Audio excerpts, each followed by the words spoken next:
Good evening and welcome to Poland Daily. I'm Nicholas Richardson and this is the news. RUCH kiosks are a familiar sight in practically every Polish town, with over 2,000 located across the country. The company, with a tradition which dates back over a century to Poland's regaining independence in 1918, now has a new owner. 65% of the company's shares have been acquired by PKN ORLEN, a move which has saved RUCH from bankruptcy. In 1918, two businessmen, Polonized Jews Jan Stanisław Gebetner and Jakub Mordkowicz, established the company RUCH, which quickly became the largest distributor of press and books in Poland. In 1949, the communists stole this company from the owners. After 1990, RUCH's sales volumes declined systematically. The company, managed by poor managers, could not stand up to the competition.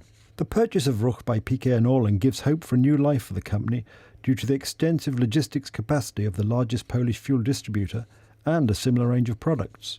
ORLEN also announced new investments in this nationwide sales network. The work on the 15-kilometre Warsaw Ring Road will be finished by the end of the year, according to a press conference held today by the contractor, POS. The ring road will connect several districts of the capital. The total cost of the construction work is 4.6 billion zloty, including 1.7 billion from funds provided by the European Union. My będziemy gotowi na 22 grudnia. We will be ready by December the 22nd. That's all I have to say. This is the date of opening the connection of POW with the further section of the A2 highway, as well as opening the connecting road in the Lublin direction. Ciągiem autostrady A2. To zadanie realizacyjne B. We are realising task B, from the intersection Val-Międzyszyński to intersection Siczulkowa. This section is 6 kilometres long. Of course, we are also completing this section right here, the bridge over the Vistula River. The length of this whole structure is almost 1,600 metres. We intend to finish the project by the end of the year. We are connecting the Lubelska intersection to the Siczulkowa intersection. Here we have the tunnel. It is 2.1 kilometres long. There are several lanes there and it is built using the highest security standards. Tunelu to 2,3, ponad 2,3.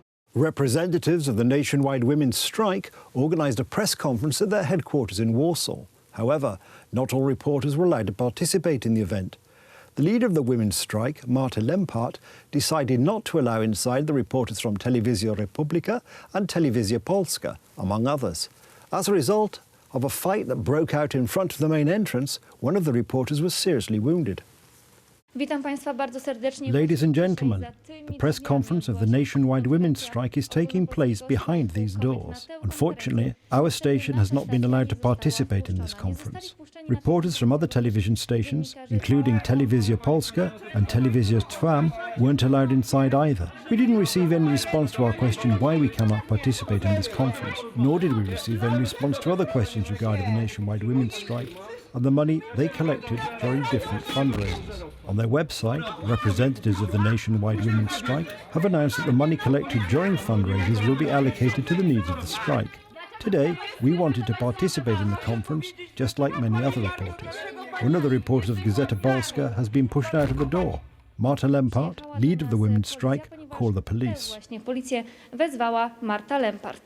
According to the Polish Ministry of Health, the curve of the coronavirus infections has started to flatten. However, the country is currently in need of blood plasma.